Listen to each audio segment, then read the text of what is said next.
Sôm chụp điệp số tu rửa sinh chấn chỉ tìm một ngày sôm xóa cốm mà can cạp sái bọn nhiệt tiếp xạ càng nghĩa nâng một bò nhiệt ngày ní nhiệt tiếp xạ càng nghĩa một bò tiếp ngày nghĩa chết một bò nâng càng nghĩaในกระทรวงการเงินนำบรรดาบรรดาวิชีวะสมน้องมาจุนตัวรัตสิงห์นมีแต่การปรมินสำคัญโดยต่อเติมมวยบอลยูกัสได้อัมพีเอากัสตัวบานการเงินสมรุ้มหนึ่งกัมศึกษาการเงินในครองเวทีการเงินเนื่องมาแชมป์โดยการเงินริทนีพนมเปญปีปรมินจะเริ่มบุคลิกสำคัญในครองประเทศในสัปดาห์นี้จิกเกตบรรทอเตนี้เนื่องชมทรงกรุบอัญเชิญตัวรัตสิงห์เมตตาตามดานตุสนากรรมธีรบายังชมโดยต่อเติม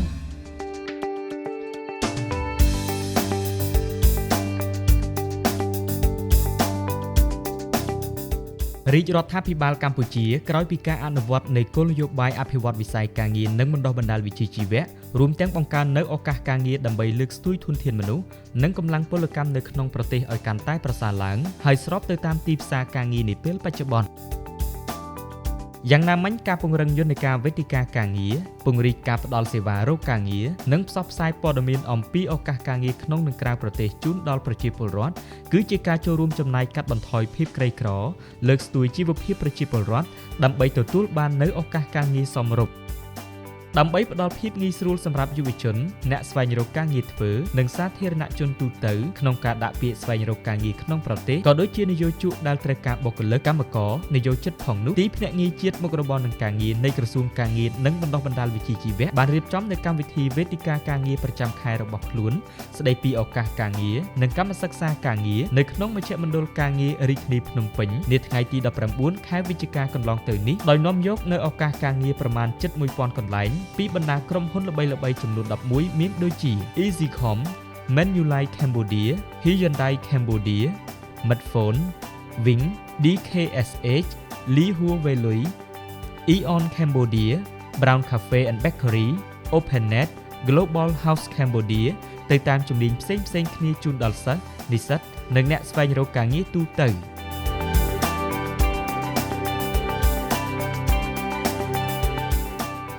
ខ្ញុំមានចំណាប់អារម្មណ៍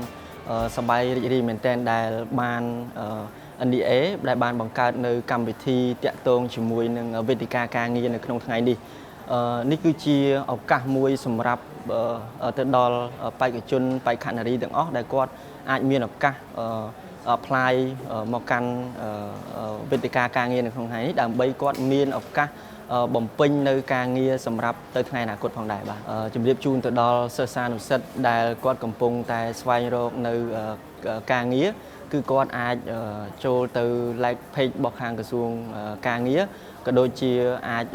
ដាក់ពាក្យ apply មកកាន់វេទិកាការងាររបស់ខាងក្រសួងដែលគាត់បង្កើតឡើងដើម្បីផ្ដល់ឱកាសសម្រាប់បេក្ខជនបេក្ខនារីដើម្បីមានឱកាសចូលមកបម្រើការងារជាមួយនឹងខាងក្រុមហ៊ុនជាច្រើននៅក្នុងនោះគឺមានក្រុមហ៊ុនជាច្រើនដែលគាត់បង្កើតវេទិកានឹងផ្ដល់ឱកាសការងារជូនទៅដល់ប្រជាពលរដ្ឋយើងនៅក្នុងប្រទេសកម្ពុជានឹងផងដែរបាទអូខេជាថ្មីម្ដងទៀតខ្ញុំសូមអរគុណសម្រាប់ខាង NEA ដែលបានបង្កើតវេទិកាដ៏ល្អនេះឡើងហើយខ្ញុំសូមផ្ដាំផ្ញើទៅដល់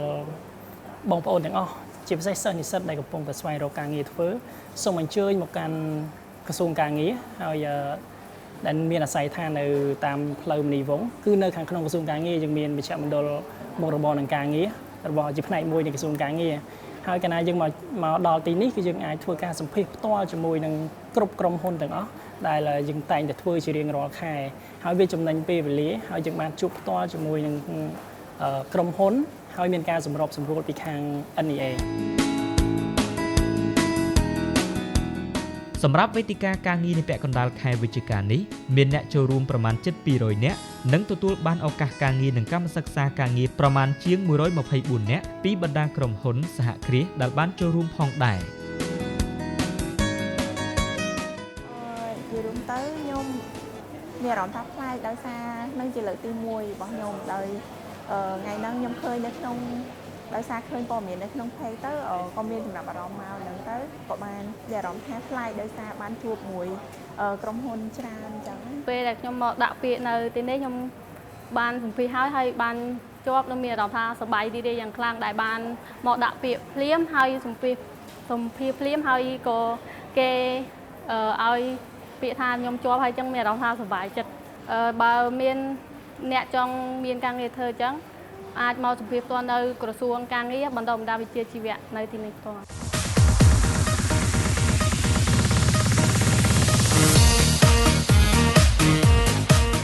គួរបញ្ជាក់ផងដែរថាទីភ្នាក់ងារជាតិមុខរបរនឹងការងារបានរៀបចំនូវវេទិកាការងារនេះនៅតាមមជ្ឈមណ្ឌលការងារទាំង13របស់ខ្លួនជាច្រើនដងមកហើយដោយមានសិស្សនិស្សិតនិងអ្នកស្វែងរកការងារធ្វើសរុបចំនួនជាង 50,000 នាក់ដែលបានចូលរួមហើយអ្នកស្វែងរកការងារធ្វើចំនួនជាង 10,000 នាក់បានទទួលការងារធ្វើរួចជាស្រេចតាមរយៈវេទិកាការងារនេះផងដែរ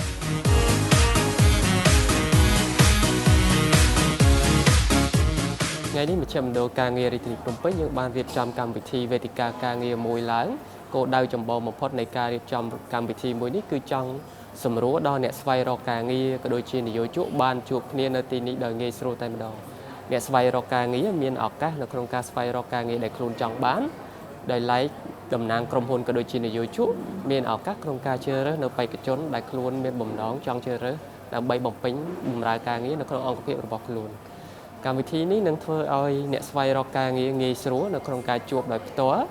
សម្ភាសដោយផ្ទាល់ជាមួយនឹងតំណាងក្រុមហ៊ុនមានឱកាសនៅក្នុងការចរចាដោយផ្ទាល់ជាមួយនឹងតំណាងក្រុមហ៊ុន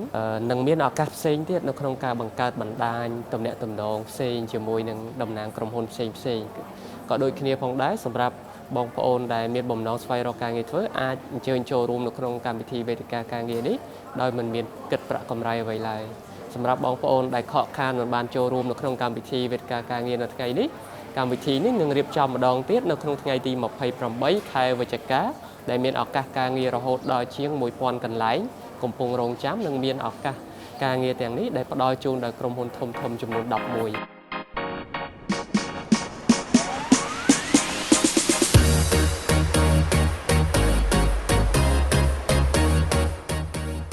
ទីភ្នាក់ងារជាតិមុខរបរនឹងការងារនឹងបន្តរៀបចំនូវវេទិកាការងារទាំងនៅរាជធានីភ្នំពេញនិងនៅបណ្ដាខេត្តនានានៅទូទាំងប្រទេសដើម្បីនាំយកនូវឱកាសការងារដែលកំពុងមានយ៉ាងច្រើននៅក្នុងព្រះរាជាណាចក្រកម្ពុជាឲ្យកាន់តែខិតជិតទៅដល់ប្រជាពលរដ្ឋដែលកំពុងស្វែងរកការងារហេតុនេះសិស្សនិស្សិតអ្នកស្វែងរកការងារធ្វើនិយោជកព្រមទាំងប្រជាពលរដ្ឋកម្ពុជាទាំងអស់ដែលកំពុងស្វែងរកការងារធ្វើឬត្រូវការបទពិសោធន៍ស្វែងរកការងារធ្វើនិងត្រូវការជ្រើសរើសកម្លាំងពលកម្មអាចទទួលបានសេវាផ្ដល់ជូនដោយរាជរដ្ឋាភិបាលដោយមិនគិតកម្រៃនេះតាមរយៈលេខទូរស័ព្ទ 016 78 66 55 ឬគេហទំព័ររបស់ទីភ្នាក់ងារជាតិមុខរបរនឹងការងារ www.nea.gov.kh និងទំព័រ Facebook NEA ខ្មែរដោយងាយស្រួល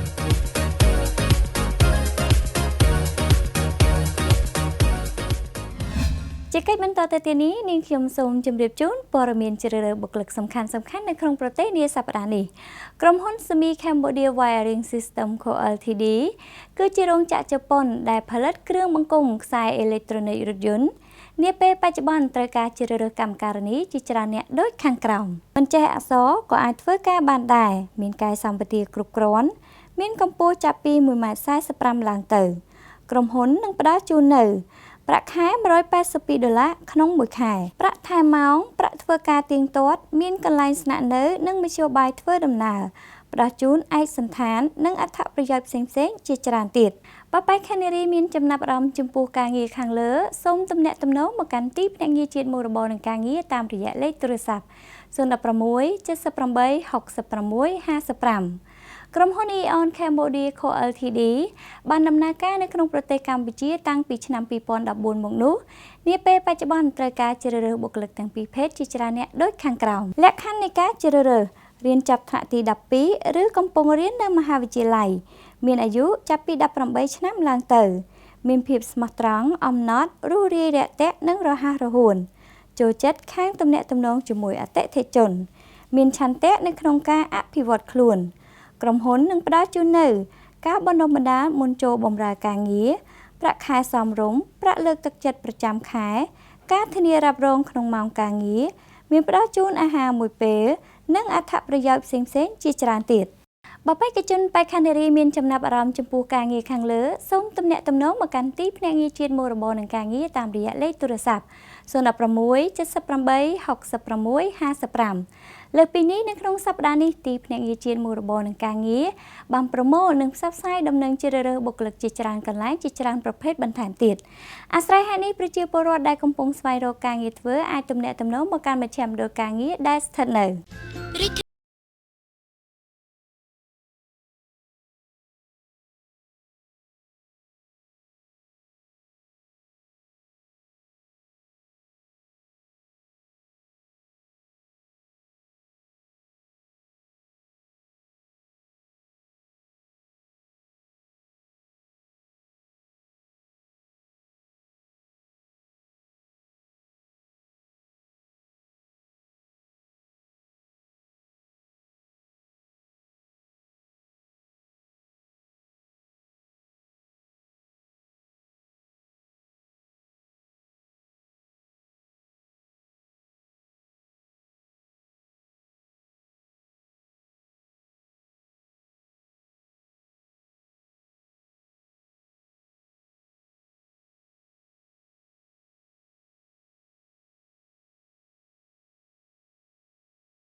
ឬចូលមើលគេហទំព័រដែលមានអាសយដ្ឋាន www.nea.gov.kh និងគេហទំព័ររបស់អង្គភាពព័ត៌មាននិងព្រឹត្តិកម្មរហ័សនៃទីស្តីការគណៈរដ្ឋមន្ត្រី www.pressocm.gov.kh ផងដែរនាងខ្ញុំសូមថ្លែងអំណរគុណចំពោះការតាមដានទស្សនារបស់អស់លោកអ្នកនាទីទីផ្សារការងារនៅមុខរបររបស់ទីភ្នាក់ងារជាតិមុខរបរនិងការងារនៃក្រសួងការងារនិងបណ្ដុះបណ្ដាលវិជ្ជាជីវៈនឹងវិលមកជួបទូរទស្សនិកជននៅសប្តាហ៍ក្រោយតាមពេលវេលានិងម៉ោងដដែលសម្រាប់សប្តាហ៍នេះសូមអរគុណសូមគោរពលា